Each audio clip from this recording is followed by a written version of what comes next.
अभी किसी कर्मचारी का ट्रांसफ़र और होता है तो उसको जॉइनिंग और रिलीविंग, जो पहले एम्प्लॉय आईडी ट्रांसफ़र होती थी वैसे, तो उसका प्रोसेस ये कुछ इस प्रकार है। एम्प्लॉय मैनेजमेंट में एम्प्लॉय ट्रांसफ़र मैनेजमेंट, अब यहाँ से किसी का ट्रांसफ़र हुआ है तो यहाँ से हम रिलीविंग करेंगे उस कर्मचारी का, और फिर नेम पे शो करके उस कर्मचारी का नाम जो है वो इस तरह से सर्च कर लेंगे। इस कर्मचारी का ट्रांसफ़र जो है वो पे डिटेल हम चेक कर लेंगे।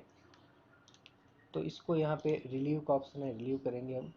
रीज़न फॉर रिलीविंग हो जाएगा, तो यहाँ पे जनरल ट्रांसफ़र जो भी है रीज़न हम यहाँ पे देखेंगे तो यहाँ हो जाएगा जनरल ट्रांसफ़र।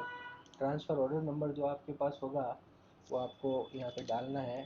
ऑर्डर डेट, किस डेट को ट्रांसफ़र हुआ है तो वो ऑर्डर डेट आपको यहाँ डालनी है। ट्रांसफ़र ऑर्डर अथॉरिटी,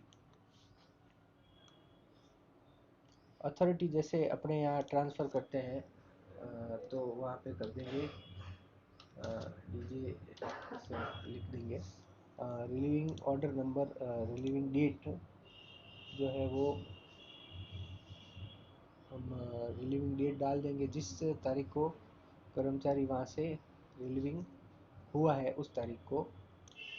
तो इस तरह से यहाँ हम रिलीव कर रहे हैं। यहाँ पे सारी डिटेल्स जो है कर्मचारी सेलेक्ट करके general transfer order number, order date क्या है, ट्रांसफ़र ऑर्डर अथॉरिटी यहाँ अपने यहाँ डीजे सर करते हैं। फिर यहाँ रिलीविंग डेट कब रिलीव हो रहे हैं उस ऑफिस से, आफ्टरनून फॉरनून में। फिर सस्पेंशन है तो यहाँ भरना जनरल ट्रांसफ़र के लिए रिलीविंग अथॉरिटी एचओडी आ जाएगा। ज्वाइनिंग डिपार्टमेंट में राजस्थान हाई कोर्ट अपने यहाँ लिया जाएगा। फिर यहाँ ऑफिस कोड अपन डालेंगे, सारी लिस्ट आ जाएगी उसमें ऑफिस कोड डाल के अपन जो है वो सर्च इस तरह से कर लेंगे। ज्वाइनिंग लोकेशन ऑटोमेटिक ले लेगा। सैलरी कब तक पेड की उस कर्मचारी को, जैसे ये फरवरी के अंदर यहाँ आए हैं तो जनवरी तक सैलरी उनको पेड की गई है। उनका सीएल और आरएच कितना बैलेंस पेंडिंग है वो यहाँ पे लिखा जाएगा उस कर्मचारी से पूछकर। फिर यहाँ डॉक्यूमेंट टाइप में ट्रांसफ़र ऑर्डर आ जाएगा, जिस तरह का ऑर्डर है अपने ट्रांसफ़र ऑर्डर है, ट्रांसफ़र ऑर्डर डिस्क्रिप्शन में ट्रांसफ़र लिख देंगे। यहाँ ऑर्डर जो अपने डीजे साहब द्वारा या किया गया है वो ऑर्डर अपलोड हो जाएगा जिसे हम यहाँ देख भी सकते हैं। उसके बाद यहाँ कॉपी, कॉपी किसको जाएगी, जिस ऑफिस के अंदर जैसे हुआ है तो यहाँ एडीजे टू बालोतरा से एडीजे टू बाड़मेर से यहाँ डीजे कोर्ट हुआ है तो ऑफिस इंचार्ज को law department office ID address लिख के और रिमार्क्स में ट्रांसफ़र लिख देंगे। इस प्रकार ये पूरा फॉर्म जो है वो यहाँ उस कर्मचारी का भरा जाएगा। उसके बाद इसको हम जो है वो इस तरह से जो है वो सबमिट कर देंगे, जो कि अपलोड हो जाएगा ये सारी इसके अंदर।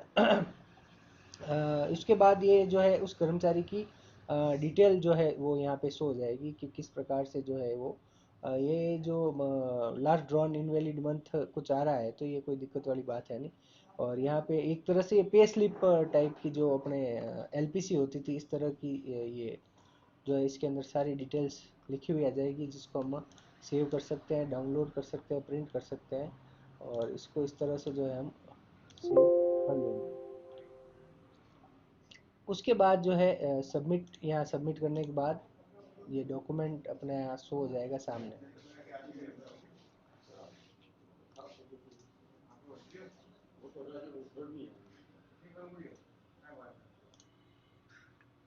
ये सारी डिटेल्स भरने के बाद, अपलोड करने के बाद हम सबमिट करेंगे, यस करेंगे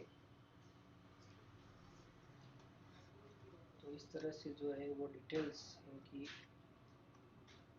शो हो जाएगी, जो कि ई साइन या डिजिटल साइन के माध्यम से, ई साइन यानी आधार से ओटीपी या डिजिटल साइन के माध्यम से हमको वेरीफाई करनी पड़ेगी।